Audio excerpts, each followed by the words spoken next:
सरला के 3 बेटे थे। तीनों ही सरला का बड़ा ख्याल रखा करते। कुछ कमाते तो माँ को ला कर देते, कहीं भी जाते तो माँ को पूछ कर जाते। वो अपनी माँ को बहुत मानते, जिससे सरला बहुत खुश रहती। और वक्त के साथ साथ सरला एक एक करके अपने तीनों बेटों के लिए लड़कियां पसंद करके उनकी शादी करवा देती है। एक दिन सरला अपनी तीनों बहुओं से कहती है, तुम तीनों मेरी बहुएं नहीं बल्कि बेटियां हो। मैं बस ये चाहती हूँ कि तुम इस घर को जोड़कर और मिलजुल कर प्यार से रहो। सरला की जिंदगी फिर वैसी ही हो जाती है। उसके बेटे पहले की ही तरह पहले माँ को पूछते, फिर खाना खाते। बाहर जाते तो माँ का पैर छू कर जाते। माँ के हाथ में घर की सारी कमाई रख देते। और ये बात धीरे धीरे तीनों बहुओं को बुरी लगने लगी। एक दिन पहली बहू रसोई में दूसरी बहू से कहती है, बहन, हम सारा दिन घर का काम करते हैं और हमारे पति सारा पैसा माँ जी को दे देते हैं। ये तो गलत है। हाँ, कह तो तुम सच रही हो, लेकिन हम कर भी क्या सकते हैं? क्यों कुछ नहीं कर सकते? अगर हम तीनों मिल जाए तो माँ जी के हाथ एक चवन्नी भी ना लगने दे। हाँ हाँ, हम सब आपके साथ हैं। अगली सुबह घर में नाश्ता नहीं बनता है। सरला के तीनों बेटे खाने के टेबल पर बैठकर नाश्ता लाने को कहते हैं। तभी वहां बड़ी बहू 2 छोटी बहुओं के साथ आकर कहती है, आज खाना ना बना है और ना ही बनेगा। क्या हुआ भाग्यवान, तुम ऐसा क्यों बोल रही हो? सही तो कह रही है भाई साहब दीदी, हम सारा दिन घर का काम करें और पैसा आप लोग माँ को दे दे। अच्छा, तो ये बात है, तुम लोगों की हर डिमांड पूरी होती है, फिर क्या करोगी पैसों का? हमें आज से अपने अपने पति की सारी कमाई चाहिए, तभी हम इस घर में रहेंगी, नहीं तो हम लोग अपने मायके जा रहे हैं। सरला भी वहां खड़ी सारी बातें सुन रही होती है। ठीक है, जैसी तुम लोगों की मर्जी, लेकिन मेरी एक शर्त है। क्या शर्त है माँ जी? शर्त ये है कि जैसा ये घर अब तक चल रहा था वैसा ही आगे भी चलेगा। पहले की तरह किसी को किसी चीज की कोई कमी नहीं होनी चाहिए। तीनों बहुएं खुशी खुशी एक दूसरे की तरफ देखते हुए एक साथ बोल पड़ती है, हाँ हाँ, क्यों नहीं, हम बिल्कुल तैयार हैं। हमें मंजूर है। हाँ हाँ, क्यों नहीं, हम बिल्कुल तैयार हैं, हमें मंजूर है। हाँ हाँ, क्यों नहीं, हम बिल्कुल तैयार हैं, हमें मंजूर है। और सरला के कहने पर तीनों बेटे अपनी कमाई बीवियों को देने लगते हैं। तीनों बहुएं रसोई में जाकर एक दूसरे को खुशी से देखती है। अब बस जो पैसे बचेंगे ना, हम उन पैसों से ऐश करेंगे, गहने और ढेर सारी खरीदारी करेंगे। तीनों खुशी खुशी अपने कमरों में चली जाती हैं। दिन बीतने लगते हैं। अब तीनों ही बहुएं अपने अपने पैसों को बचाने की फिक्र में लग जाती है। दिन ब दिन घर में कभी कुछ खत्म होता तो कभी कुछ, लेकिन कोई भी पैसे खर्च करने को राजी न होता। तभी एक दिन खाने के टेबल पर सरला का बड़ा बेटा बार बार कटोरी में चम्मच डालता और निकाल देता। ये क्या कर रहे हो?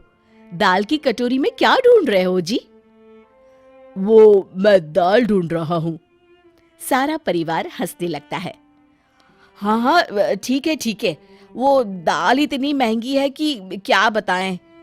बेटा, वो तो पहले से ही महंगी थी।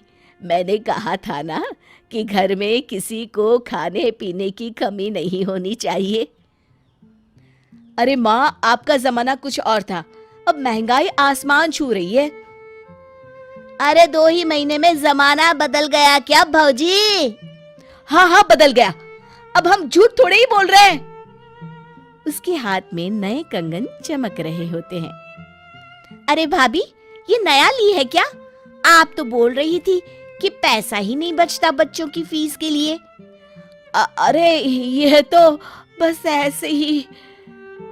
वाह वाह भौजी, दाल महंगी और हाथ में सोना। चुप, ऐसे बात करते हैं अपनी भाभी से? चलो जाओ, छोटी सी दाल का सोना बना दिया। क्या बोले? अरे मतलब छोटी सी बात का बतंगड़ बना दिया। अब तो ठीक है ना मेरी भाग्यवान। अगले दोपहर सरला की बहुएं, माँ हम सिनेमा देखने जा रहे हैं, शाम को आते देर हो जाएगी, आप रसोई में जाकर खाना बना लेना। सरला बेचारी करती भी तो क्या, वो रात का खाना बनाने के लिए रसोई में तो जाती है, लेकिन तभी वो देखती है कि खाने के सामान में कुछ डब्बे खाली हैं, तो सब्जी के नाम पर बस कुछ आलू पड़े थे। सरला को जो मिला उसमें से वो खाना बना देती है। रात को खाने के टेबल पर, अरे इतना थोड़ा सा खाना?